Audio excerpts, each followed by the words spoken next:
Hello, woo, and good evening, my fellow figure pals and gals of the YouTube universe. And of course, welcome. Let me be the first to welcome you to another exciting episode of Figure Friday. Yes, that's right, folks. It is that special time of the week where we spend some quality time together and basically nerd out about all things figure, Funko, merchandise, memorabilia related of all kinds, shapes, colors, and sizes. You best believe anything of that sort you're going to find right here on this channel. But first,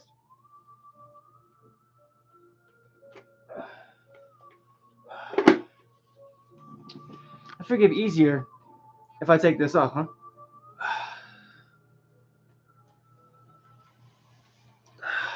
There we go. That's better. But again, just in case the mask was the helmet was kind of muffling my voice, I want to say hello and welcome for those who are just joining us right now to another epic episode of Figure Friday. Yes, it is that special time of the week once again, folks, to join up with your boy as we talk about all things nerd, figure, Funko, merchandise, and memorabilia related of all kinds, shapes, colors, and sizes. Of course, you best believe we're coming at you live from both TikTok and, of course, from YouTube channel. Now, before the holiest moments, folks, if you haven't already, please do me a favor and go grab yourself something to eat. Go grab yourself something to drink, a snack if you want to, because I want you guys to feel as at ease as possible. Because again, this is a green zone, and just know that everybody is welcome. Everybody is welcome. But first, yeah, I'm just gonna make a slight adjustment here. I'm gonna go ahead and move this. There we go. Mainly because I don't want to stretch out the collar part of it, you know. Okay, that's better. And of course, no need to worry about me, folks. I actually had my dinner not too long ago, and I do have something to drink right here. I decided to keep it on the floor, you know, because that way I don't want to kick it over by accident, you know. But just some good old orange soda. Hello and good evening, ladies Sumire. Welcome, welcome. But before we get into that, folks, I also want to make sure that you guys are staying hydrated, that you're staying safe out there, because I mean the world is getting crazier and crazier, and I mean honestly, you know that I care about you guys and I care about your safety. So please take the necessary steps to ensure your safety, and always make sure that you keep it that way, and make sure you're staying hydrated, make sure you're eating right, getting plenty of sleep and rest when necessary, because it is essential. Just like you, it is necessary. Okay. But we have hit that 3-minute marker, so we are going to go ahead and get started. I want to say hello and welcome back for those who are just joining us on this fine Friday evening, or if you're going to be watching this as a highlight, welcome as well. Now, I'm sure you're probably wondering why the ominous and spoopy music in the background, and of course the costume as well. Well, that's because tonight's episode is actually a reminder of the most wonderful time of the year. And no, I don't mean Christmas. No, no, no, no. I mean Halloween. Yes, that's right, folks. Tonight's episode is going to be the Halloween episode. The time of spooks, the time of scares, ghouls, goblins, masks, candy, all that good stuff. Now, the only reason I decided to do it tonight is because, unfortunately, Halloween is going to land next Monday, which really, really hurts my heart. Either next Monday or next Tuesday. I can't remember. So I figured I'd jump ahead of the game and share it with you guys tonight. And I do hope that you are ready, because tonight's episode, we're actually going to be featuring two new figures straight out of the DC universe, and at the same time, straight out of your nightmares as well. So I invite you guys, please sit back, relax, kick your feet up, take a deep breath, and just mellow out and chill with your boy. Because as you know, it's just you, me, and the merchandise of tonight. So why don't we go ahead and get started, huh? Hey, Erica, how you doing? Good evening. How are you? Hey, thanks for the bear. I appreciate you. Okay, so, all right, folks. So first up, we're actually going to be taking into the skies to introduce our first brightest guest of the evening, but also one of the deadliest guests to ever come to the series. Now, it is also brought to you by the color green. And of course, he is a returning favorite, but with a slightly, a slight twist, a slight deadly twist on this one. So, ladies and gents, give a big Wolfpack welcome to Mr. Hal Jordan, aka the Green Lantern. However, this is no ordinary green hero, folks. Oh, no, no, no. He's sporting a more just vampiric look, if you will. And I'm sure that you're probably wondering why. Why has this happened? And allow me to explain right after I free him from his plastic imprisonment. Now, this was actually a rare find. I'm not gonna lie, because when I saw they were actually starting to bring out more Halloween themed type figures or even type of heroes, then that actually gave me a very good reason to suit up for Halloween.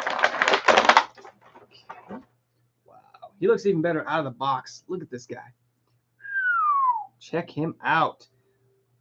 As you can see, sporting the vampire fangs, the pale gray skin, all of that. And now he still retains a lot of his Green Lantern-like abilities and powers. But again, there is a story as to how he became this way. Now, for example, Hal Jordan, just for those of you guys who didn't know, was a member of the Green Lantern Corps. And at one point, after an individual named Mary Queen of Blood's death, he was actually converted by the new vampire leader, making him the very first vampire to actually infiltrate the Justice League.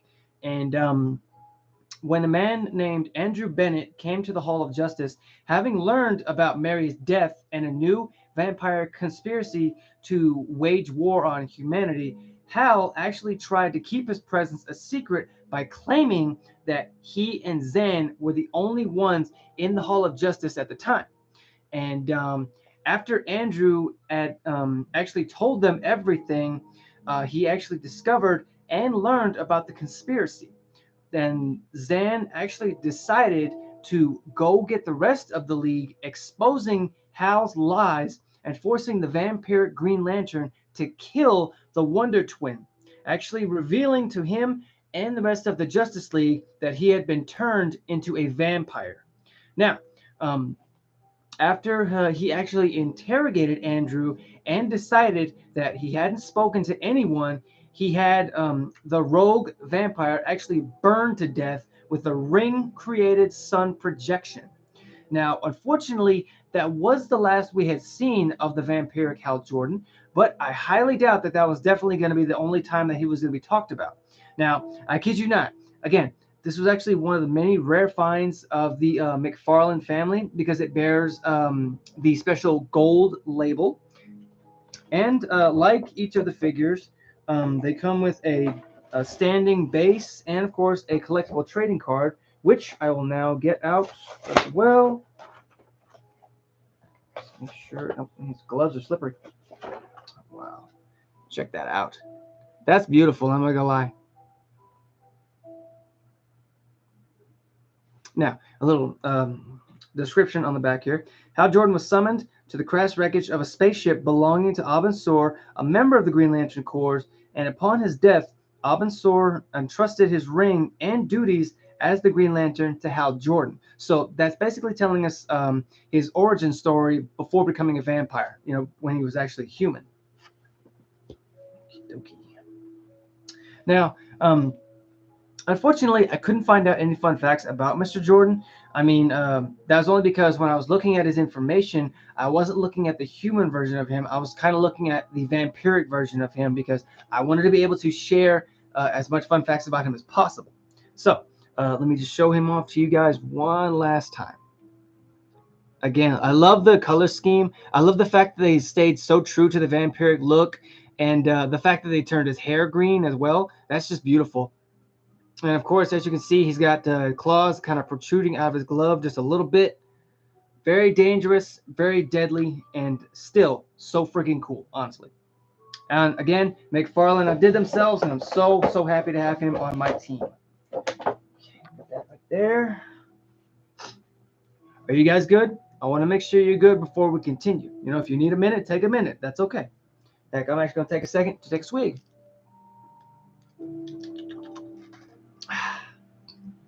Oh, and I also been meaning to introduce our two surprise guests of the evening, hailing from my front porch.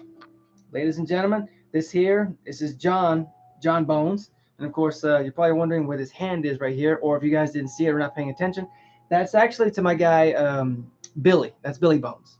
Let me show you guys. See there? There's Billy. Hey, don't worry, they see you. Okay. All right, so again, we're going to go ahead and move on to our next guest of the evening. Put this plastic away. There. Lovely. Okay. You guys good? Okay, so we're going to move on. Oh, boy. Okay. Sorry. Stay. Don't fall over. Ah, there we go. Much better. Much better. Oh, sorry. Sorry. Little earthquake here. Thank you so much, Mama. Thank you so much, ladies and gentlemen. Yes, they're happy to be here. Both John and Billy are both happy to be here. Okay, so next up, we are actually going to be introducing a real titan of a bad guy, also from the Lantern universe, who is the literal embodiment of death, but not to be confused with death itself. No, because his particular form actually brings the dead back to life. So, ladies and gents, give one more big wolf pack welcome to Mr. Necron. Yes, that's right, folks. The Black Lantern Boss Man is making his debut as well on this fine Friday evening. And again, I wasn't lying when I said, because look at the size. Seriously, look at the size. That's just the box. But I'm gonna get him up out of there so that way you guys can have a look at him.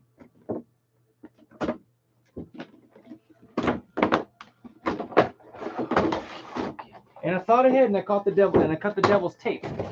Because Lord knows I want to be able to get him out of there.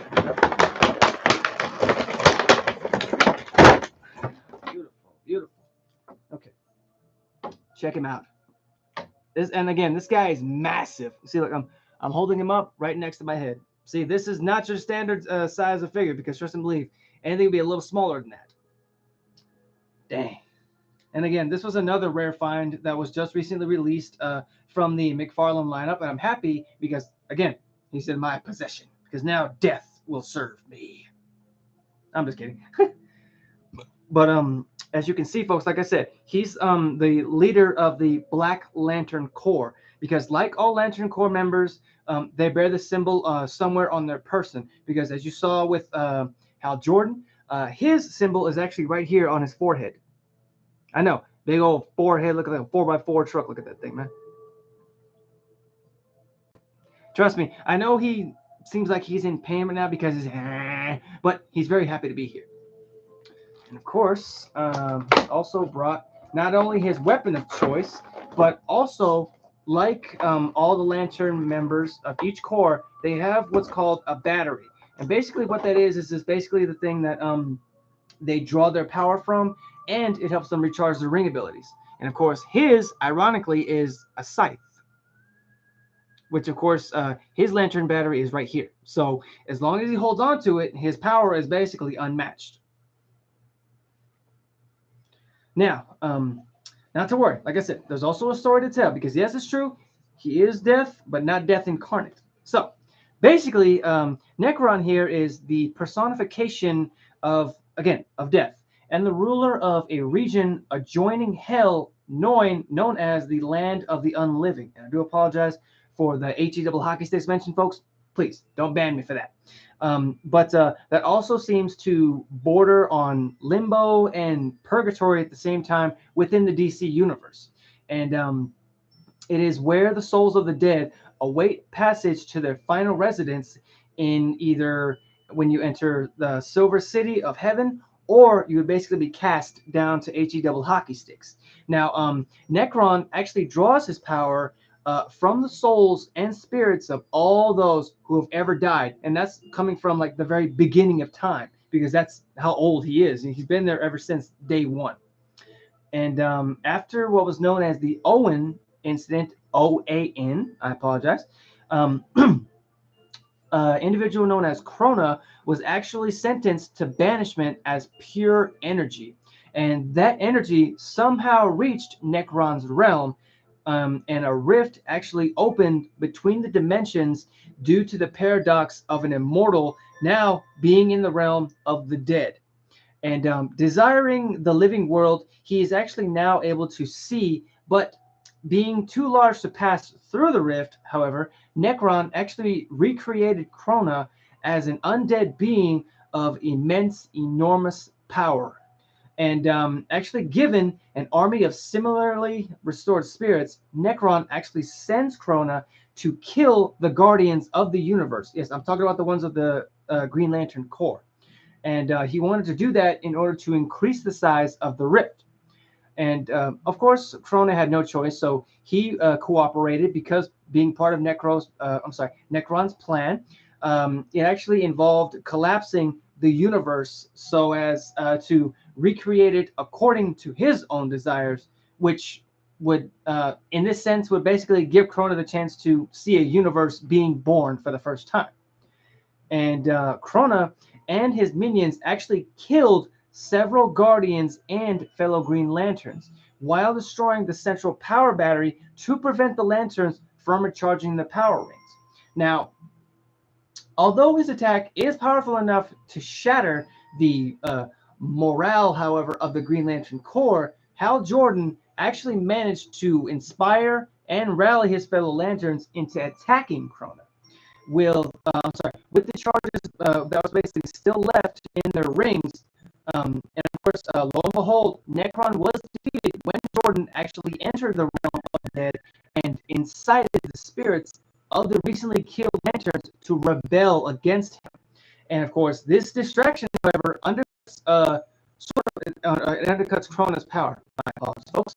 And it just by being, and of course, thus gives the Guardians enough time to banish Krona into the dead realm and close the rift with Jordan still trapped inside. Now, don't worry, because thanks to the spirit of Jordan's predecessor, Abin Sur, he was actually able to help him escape the realm, thus unharmed and able to carry on the legacy of the Green Lantern. Sheesh, I know I've seen a lot to take in, folks, and I do apologize if I went a little bit too fast, so please forgive me.